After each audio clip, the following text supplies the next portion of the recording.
Hello, everyone. Today we'll talk about which kind of candles we light with and also the amount, going back to something we discussed in brief before. So the second chapter of Tractate Shabbat has an extensive discussion about what materials may be used for lighting Shabbat candles. And the Ashkenazi custom is to read, Ashkenazi and Sephardi custom is to read by Madliki in the second chapter on Friday night between Kabbalat Shabbat and Ma'ariv. The Hasidic and Sephard custom is to read Kegavna, which is a quote from the Zohar. The general principle is that the wick needs to be soft and absorbent so that it will draw the oil nicely, and the oil must be of a type that is drawn nicely into the wick. If these conditions are not met, the flame will jump around the wick and the light will dim. There is concern that one seeing such light will try to fix it, thus transgressing the prohibitions of lighting a fire on Shabbat. And the Talmud tells us that Rabbi Ishmael said, Ani ekra v'lo ateh, which is one of the Mishnahs in the second chapter, says that you should not read next to the candles um, because you might tip it in order to make the light brighter. And Rabbi Ishmael said, I trust myself to read with the light of the candles without that fear. And of course, um, because of his saying, I don't want to call it any names. I'm just saying that the rabbi said that eventually he did mateh, he did tip it, and then he felt really, really bad and understood that the rabbi's uh, concern was a correct one and thus should be taken seriously.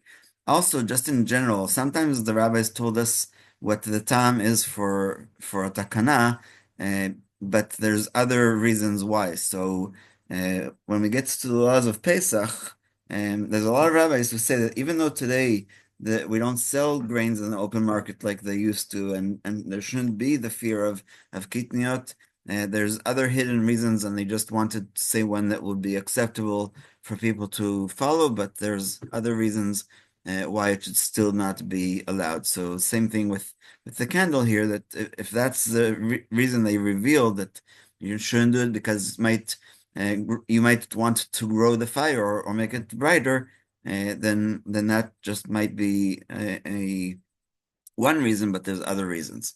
The sages said that of all the acceptable oils, olive oil is the best because it is easily drawn into the wick and its light is clear and pure.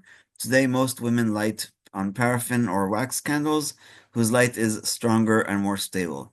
So this next paragraph I never ever heard, which is connecting the philosophy of Bama Madlikin to the actual home and to the idea of Shalom Bayit. So pay attention. The extensive discussion about what materials may be used to light candles alludes to the way to achieve Shalom Bayit. Just as the wick has to be made of a soft and absorbent material, and the oil must be light and easily drawn, so too a couple needs to unite humbly. Just as when we light the wick, fire and light are produced jointly by the wick and the fuel, so too the couple, through the fire of faith and light of Torah, can become one, developing and illuminating together. Without a spiritual destination, love withers just as everything physical atrophies. But when there is a shared spiritual goal that lights the fire of their lives, their love becomes stronger and stronger. And Shlomo HaMelech in Shir Shirim also said Esh Ha'ava, the fire of love. But I guess I never ever made that connection, and I think it's a beautiful explanation. The law requires that only one candle be lit, thus providing light in the home. But we also said yesterday that it should be in every room that will be used before people retire to go to sleep. However, the custom is to light two candles, one corresponding to Zachor and the other to Shamor. Some women customarily light one candle for each member of the household, and I'll get to that in a second. Others light seven candles corresponding to the 7 days of the week. Still others light 10 corresponding to the Ten Commandments. And we said yesterday that there's also, sorry, 2 days ago, there's also the 36 candles of the Bnei Sachar corresponding to the 36 hours of light in Gan Eden.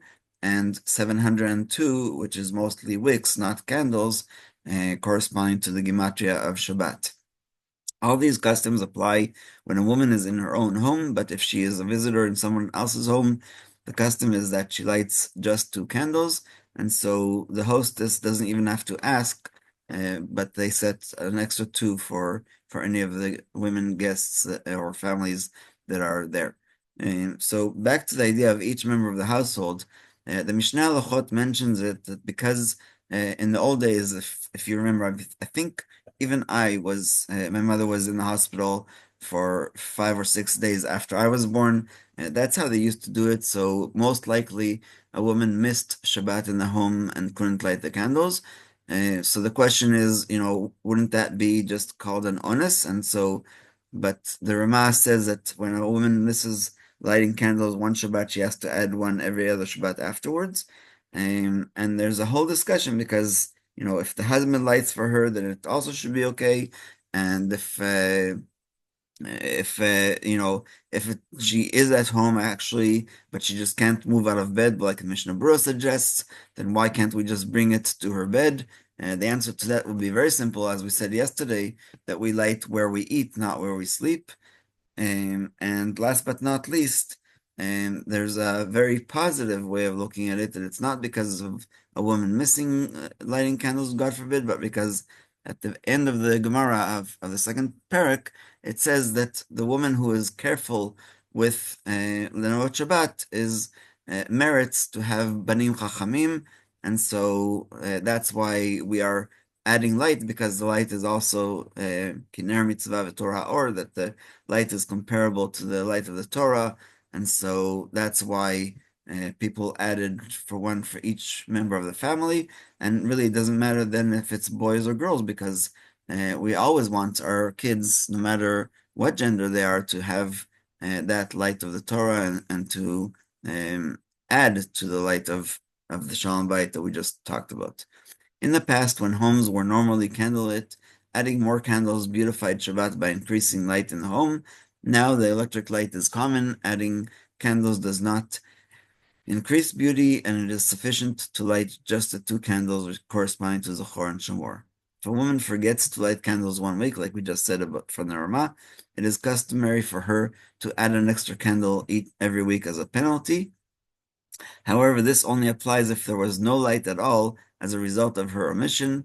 If there was an electric light, or if the husband lit, or any other circumstances, even though she did not light it to honor Shabbat, since in fact they did not miss out on Oneg Shabbat, she is not obligated to add a candle every week for the rest of her life. And Darchei Moshe and Berurah Halacha, Yalkut Yosef, they all agree with this leniency, and I think it's incredible. One last thing, we're going to learn tomorrow more about the lighting of Shabbat candles, and the only time that Chanukah is mentioned in the whole Talmud, we don't have a Masechet like Masechet Megillah for Purim. The only time it's mentioned is in the connection of Nerot Shabbat, and so I think it's incredible that we're learning it at this time of the year when we're getting ready to add candles every night for Hanukkah, and we'll stop here.